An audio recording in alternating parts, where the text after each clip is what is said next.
اس وقت عالم اسلام کا سب سے اہم مسئلہ، سب سے نازک مسئلہ، سب سے فکر اور آزمائش کا، کفر و تردد کا مسئلہ اور سب سے زیادہ قابل توجہ مسئلہ یہ ہے کہ عالم اسلام کی فکری، علمی، تصنیفی، اخلاقی اور اخیر میں سیاسی قیادت اس طبقے کے ہاتھ میں آ گئی ہے جو اسلام کی ابدیت کا تقریباً منکر ہے۔ ہم نے یہ بات عربوں کے اجتماع میں اور رابطہ عالم اسلامی کے موقر ترین جلسے میں، جس میں ممتاز ترین فضلاء موجود تھے، یہ بات کھل کر کہی کہ اس وقت کا سب سے بڑا مسئلہ یہ ہے کہ اسرائیل اور امریکہ دونوں متحد ہو گئے ہیں۔ Jerusalem will be the capital of Israel. Jerusalem as the capital of Israel. We stand with Israel. یہ دونوں اس نقطے پر متحد ہو گئے ہیں کہ دنیا سے اسلام جو نئی نسل کو کھینچ لیتا ہے اور جس اسلام کو امریکہ اور یورپ میں بھی لوگ قبول کرتے ہیں اور قبول کر رہے ہیں، ان کی تعداد بڑھ رہی ہے، اس کو کسی طریقے سے ختم کیا جائے۔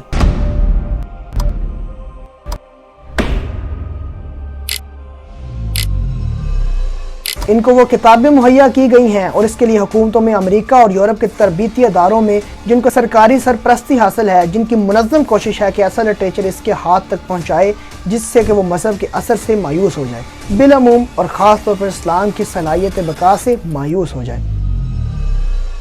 جہاں تک یہود کا تعلق ہے، ان کے صحیفوں کا ہمارا براہ راست مطالعہ ہے، اس میں صاف صاف یہ تصریحات دیکھی جا سکتی ہیں کہ دنیا کو اخلاقی طور پر اتنا پست بنا دیا جائے اور دیوالیہ بنا دیا جائے، یہاں تک کہ یونیفورڈ کی کتاب جو انگریزی میں نکلتی تھی، یہودیوں نے اس کو چلنے نہیں دیا۔ اس میں صاف صاف تھا کہ ناولوں کے ذریعے، سینما کے ذریعے، ٹی وی کے ذریعے، نغموں کے ذریعے، ہر ذریعے سے انسانی اخلاق کو، یعنی انسانی کریکٹر کو، یعنی ایک انسان کو جو ایک کردار عطا ہوا ہے فطرت کی طرف سے، بہرحال اس میں خیر و شر کی جو تمیز اللہ نے فطرتاً رکھی ہے، اس کو ختم کر دیا جائے اور پوری دنیا کو ایسا بنا دیا جائے کہ جیسے شطرنج کی ایک بساط ہوتی ہے جو اس میں ہے ہمارے قبضے میں ہو، ہم جس مہروں کو چاہیں اٹھائیں اور جہاں چاہیں بٹھائیں۔ اس پر اس وقت اسرائیل اور امریکہ کا ایسا اتحاد ہوا ہے جو اب راز کی بات نہیں رہی اور یہ حقیقت بالکل عیاں ہو۔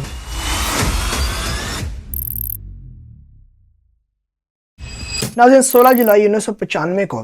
دارالعلوم مدت العلماء جو کہ ایک مدرسہ ہے انڈیا کے اندر، اس کے اندر ایک تقریر ہوتی ہے جس کا موضوع ہوتا ہے عالم اسلام کا سب سے بڑا مسئلہ،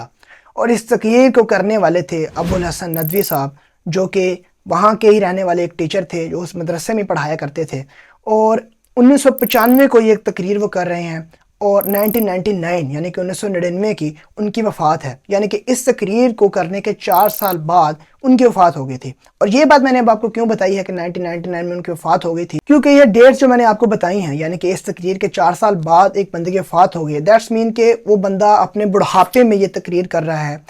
اس وقت کہ جب انسان کا تجربہ عروج پہ ہوتا ہے، کوئی کچی عمر نہیں ہوتی، اور جو وہ بات کر رہا ہوتا ہے اس میں وزن ہوتا ہے، اور وہ بات 100 کتابوں سے بھی آپ کو نہیں ملتی۔ پھر ابوالحسن ندوی جیسی شخصیت جو کہ علمی لحاظ سے بھی بہت بلند ہے اور جس نے پوری دنیا بھی پھری ہو، کیونکہ انہوں نے اپنی تقریر کے آغاز میں بھی یہ ساری بات بتائی ہے کہ اللہ تعالیٰ نے مجھے موقع دیا ہے پوری دنیا کو پھرنے کا، یعنی کہ کوئی بھی ایسا ملک نہیں تھا، یورپ بھی پورا انہوں نے پھرا ہوا تھا، اسلامی ممالک جو عرب ممالک ہیں ان میں بھی ان کا جانا ہوا تھا، ترکی، روس تک، یعنی کہ بہت سے ممالک انہوں نے پھرے تھے، اور ان کے پاس ایک لحاظ سے علم بھی بہت تھا اور ایکسپوئر بھی بہت تھا، اور اس سب کے بعد وہ یہ تقریر کر رہے ہیں جس میں وہ بتا رہے ہیں کہ عالم اسلام کا سب سے بڑا مسئلہ کیا ہے۔ تو ان ساری چیزوں کو مد نظر رکھتے ہوئے اپنی عمر کی آخری سٹیجز میں وہ یہ بتا رہے ہیں کہ عالم اسلام کا جو اس وقت سب سے بڑا مسئلہ ہے وہ یہ ہے کہ جتنے بھی اسلامی ممالک ہیں، یعنی کہ پوری امت مسلمہ میں جتنے بھی اسلامی ممالک آپ کو نظر آتے ہیں، ان سب اسلامی ممالک میں جو قیادت ہے، یعنی کہ جو لیڈرشپ ہے، جو آپ کہہ لیں کہ ملک کو رن کرنے والی قیادتیں ہوتی ہیں، وہ ان لوگوں کے ہاتھ میں چلی گئی ہیں جو ہے تو مسلمان، لیکن مسلمان ہونے کے باوجود وہ اسلام کے مستقبل سے بالکل مایوس ہیں، وہ اسلام کو آج کے دور میں ناقابل عمل سمجھتے ہیں۔ اور یہ بات بالکل حقیقت ہے کہ آج کے دور میں جو اسلامی ممالک ہیں ان میں سب سے بڑا مسئلہ یہ ہے کہ وہ لوگ جو ہمارے اسلامی ممالک کو رن کر رہے ہیں، وہ لوگ جن کے ہاتھ میں لیڈرشپ ہے، وہ اسلام کے مستقبل سے بالکل مایوس ہیں۔ ان کو یہ لگتا ہے کہ جو اسلام ہے وہ آج کے دور میں ناقابل عمل ہے، وہ اس کی بات کرنے کو بھی ناپسند کرتے ہیں۔ اور یہ بات بھی سچ ہے کہ وہ لوگ جو ہمارے ملکوں کو چلا رہے ہیں ان کی ترجیحات میں اگر کوئی چیز آتی ہے تو وہ صرف اور صرف وہی ہے جو ویسٹرن کلچر سے آتی ہے، یا جو ویسٹ کی ترجیحات ہیں، جو چیزیں ویسٹ نے اپنائی ہوئی ہیں۔ ہمارے جتنے بھی اسلامی ممالک ہیں ان سب میں جو طبقہ اوپر ہے، جو طبقہ ملک کو چلا رہا ہے، اس کی ترجیحات میں بھی وہی چیزیں آتی ہیں، وہ اسی چیز کو پروموٹ کرتے ہیں، اسی چیز کو کاپی کرتے ہیں، اسی چیز کو دیکھتے ہیں، اسی ویسٹرن کلچر سے وہ متاثر ہیں،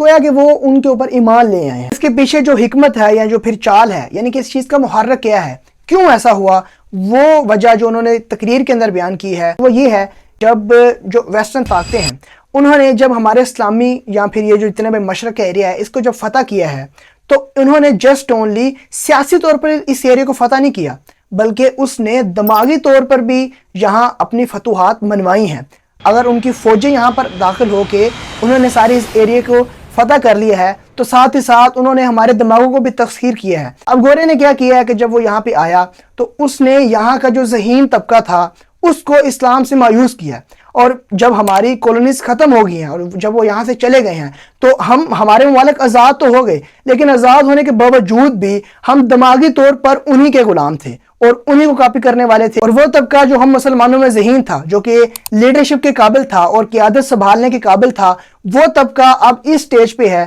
کہ وہ اسلام سے بالکل مایوس ہے، وہ اسلام کو قابل عمل نہیں سمجھتا۔ اور پھر جو مستشرقین ہیں یا جو اورینٹلسٹ ہیں، ان کے ذریعے سے انہوں نے ایسا لٹریچر تیار کیا ہے کہ جس لٹریچر میں جو اسلامی تہذیب ہے یا جو پھر اسلامی ثقافت ہے اس کے اوپر انہوں نے وار کیا ہے، اس کے بارے میں شکوک اور شبہات پیدا کیے ہیں۔ اور جب اس طرح کا لٹریچر سارا پیدا ہو گیا ہے اور جو ہمارا ذہین طبقہ ہے، جو مسلمان طبقہ ہے، جب وہ اس لٹریچر کو پڑھتا ہے تو اس کے ذہن میں بھی جو اسلام ہے اس کے بارے میں شکوک پیدا ہونا شروع ہو جاتے ہیں، اور پھر وہ اسلام سے بالکل مایوس ہو جاتا ہے اور اس میں اس طرح کی خیال پیدا ہو جاتے ہیں جو اسلام ہے یہ بالکل ناقابل عمل ہے، ہم اس پہ آج کے دور میں بالکل عمل نہیں کر سکتے۔ اور ابو الحسن ندوی صاحب کہتے ہیں کہ یہی وہ چیز ہے کہ جس پر بہت کم لوگوں کی توجہ ہے اور بہت کم لوگ اس چیز کو جانتے ہیں، ہمارے جو ادارے ہیں، جو تنظیمیں ہیں، ان کا رجحان اس طرف بہت کم ہے۔ اور پھر اس کے جو پشت پناہ طاقتیں ہیں، جو کہ ویڈیو کے سٹارٹ میں نے کچھ اقتباسات پڑھے تھے جو کہ انہوں نے تقریر کے اندر بتائے ہیں، وہ یہ ہیں کہ جو امریکہ اور اسرائیل ہیں ان کا اتحاد ہے اس بات پر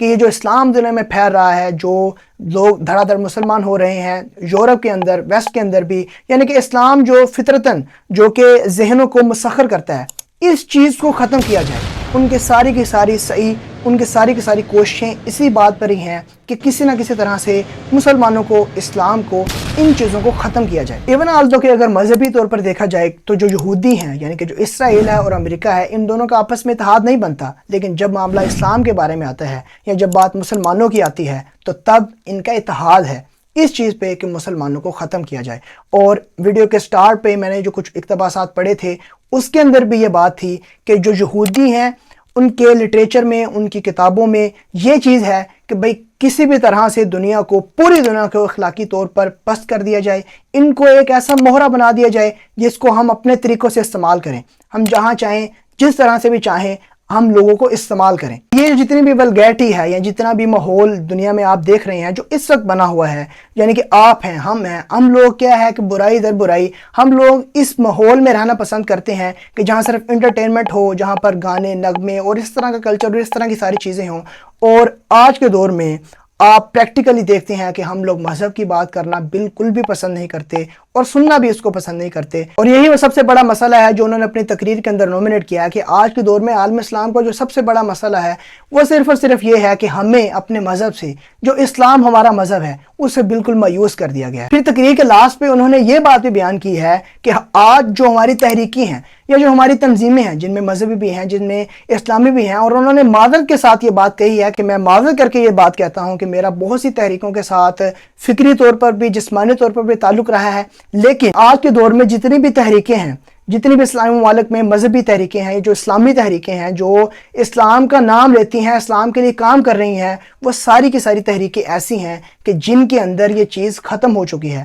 اور وہ مسلمانوں میں جو ایک روح اور ایک جذبہ اور جو ایک اسلام کی رعنائیت، جو کہ قرون اولیٰ میں جو تحریکیں تھیں جس کے ذریعے سے مسلمان اپنے اسلام کو پہچانتے تھے یا اسلام پر عمل پیرا ہوتے تھے، وہ آج کی تحریکوں میں بالکل مفقود ہے۔ کہ جو آج تحریکیں اسلام کے لیے کام کر رہی ہیں ان کے اندر وہ چیز مفقود ہو چکی ہے جو ان تحریکوں کے اندر تھی، کہ ان کے دل اور ان کے قوا کے اوپر پورا کا پورا اسلام غالب آ جاتا تھا، اور ان سے جو بندے تیار ہوتے تھے وہ اس طرح کے ہوتے تھے جن کو مذہب سے محبت تھی، جو مذہب پر پورا کا پورا عمل کرتے تھے۔ اگر افسوس کے ساتھ آج جو ہماری تحریکیں ہیں یا جو تنظیمیں ہیں وہ اس طرح کے بندے پیدا نہیں کر رہی جن کو اسلام سے محبت ہو اور جو اسلام کو اپنی عملی زندگی میں نافذ کرنے والے ہوں۔ ناظرین، یہ آج کی ویڈیو ہے جس میں میں نے آپ کو عالم اسلام کا سب سے بڑا مسئلہ ابو الحسن ندوی کی جو تقریر ہوئی اس تقریر کے ذریعے سے بتایا۔ ہوپ سو آپ کو یہ ویڈیو پسند آئی ہوگی۔ ملتے ہیں اگلی ویڈیو میں، تب تک کے لیے اپنا خیال رکھیے۔ اللہ حافظ۔